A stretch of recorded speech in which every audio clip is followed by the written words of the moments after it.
Okay.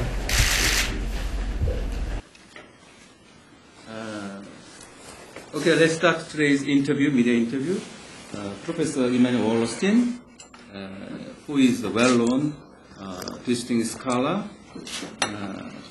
His famous theme is world system analysis rather than theory. He is working at the Yale University now, and also our prominent politician, Mayor 송영길 in Metro City. I'm going to just moderate this mini interview.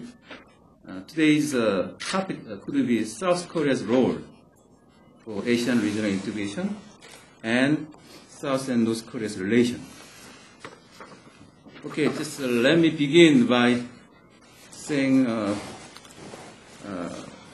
asking about your yesterday's keynote address.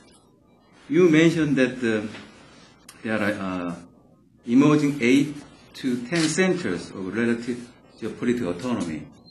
I'm just curious about what could be remaining 4 or 6 centers.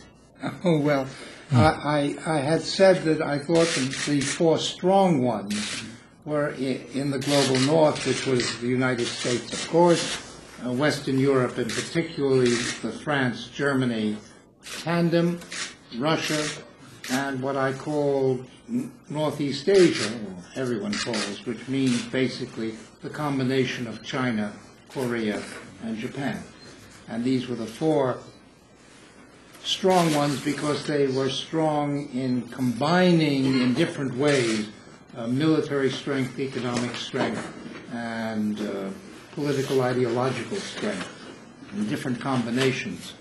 And there are maybe 6, 7, 8 other centers emerging of relative autonomy. India is an obvious one. Indonesia is a potential one. Iran is a potential one. South Africa or Southern Africa. Brazil or South America with Brazil as its leader. There may be others. Turkey. It depends what one means by relative autonomy. But the point is that there are a whole series of countries or combinations of countries which play a relatively autonomous role now in the world. Okay, thank you. Mayor Song, I think you attended yesterday opening session. And, I heard that you just read some, part of the keynote speech yesterday. Yes. Do you have any questions? Yes, one question. As you know, the G20 meeting is held in Seoul. Is the main theme is that this meeting is maybe probably currency problem. Yes. Yesterday, your keynote speech, you also mentioned the currency problems. As you know, America is very strongly pressured to China to about the 40% appreciation of the currency rate of China. But is some critics that this action is some kind of scapegoat to the American economic problems? As you mentioned, I think America is some privilege, have a privilege to as the reserve currency. But it's you mentioned the last advantage of America. The hegemony of America is getting declining, but it's the last weapons to the leverage to control the world economy. But I think the Mr. Obama they published many bills to the liquidity to overcome the financial crisis. So this kind of action is, I think, some kind of abuse of their privilege. It's the merry decline of the value of dollars. Is some cause big problem, the currency wars. So, as you know, our country has a small and open economy. We are very suffer from the IMF 1997. So we are very concerned that this kind of the currency war is to even we are fundamentally to industry getting improved, but this kind of currency war we are deprived of our wealth. It's a big problem. So, but you mentioned that my question is that this kind of abuse of the privilege of the reserved currency of the world America, but there's no other currency to substitute the dollar. But reason why? I think that is, as you know, to euro dollar or to the Chinese currency, they can substitute the position of the dollar as a reserved currency.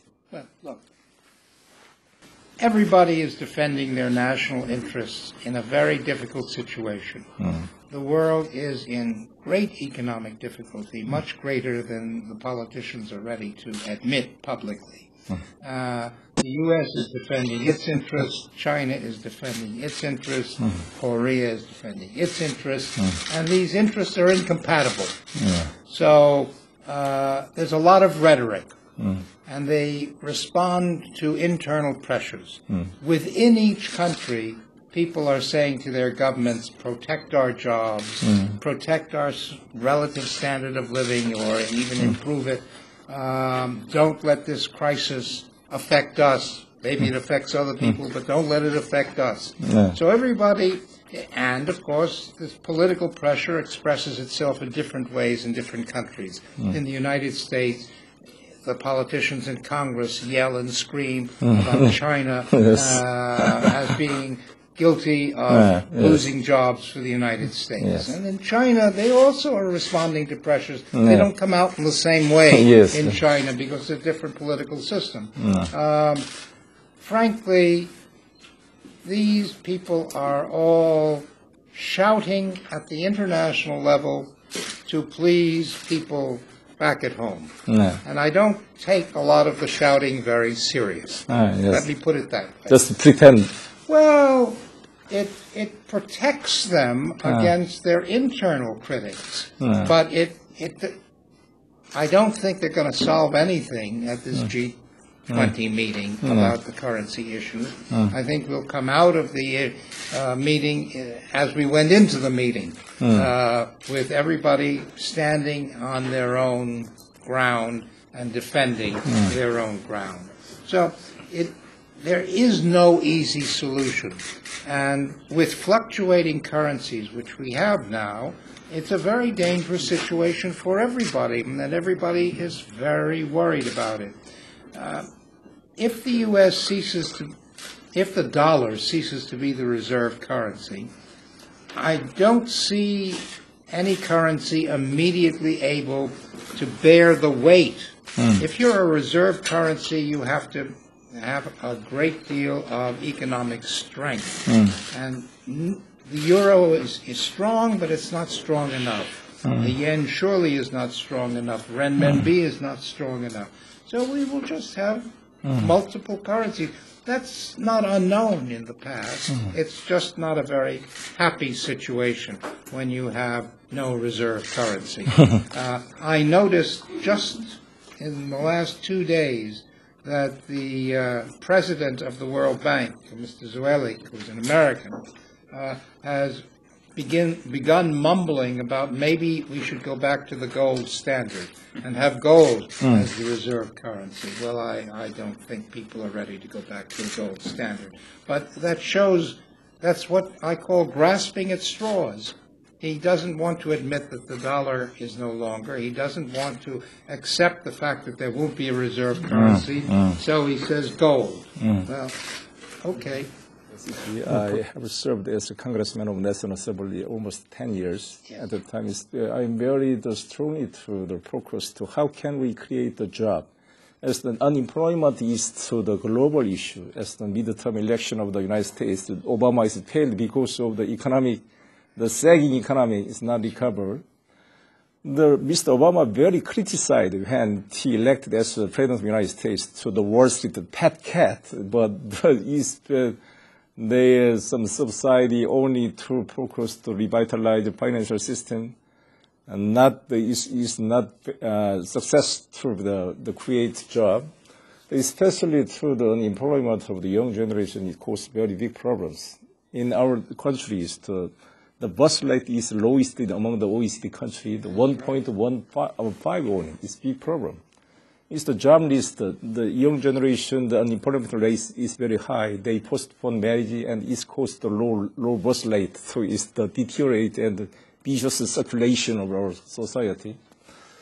So my mission is how can to create a job. So it's now a growth is the job risk growth, even more. The job reduction growth is to the general phenomenon. So my question is how can through some kind of efficient measures through the yes. the create well, new look, job. You're asking the question that every political leader It's the in same. the entire world is asking at the present moment. How can we create jobs? Actually, Korea has one of the lowest unemployment rates in the world.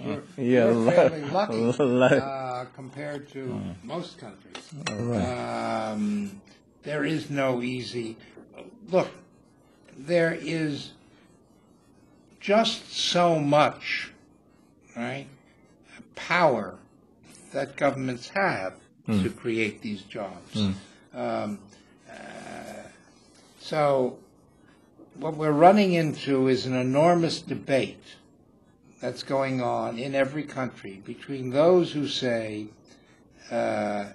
if you reduce regulation and taxes, then private enterprise will create the jobs. Against those who say it's clear that that's not true, that that's not enough, and that the government has to step in at various points by taxing and then using that to create jobs. I happen to think the latter position makes more sense than the first position, but this debate is going on everywhere, right? And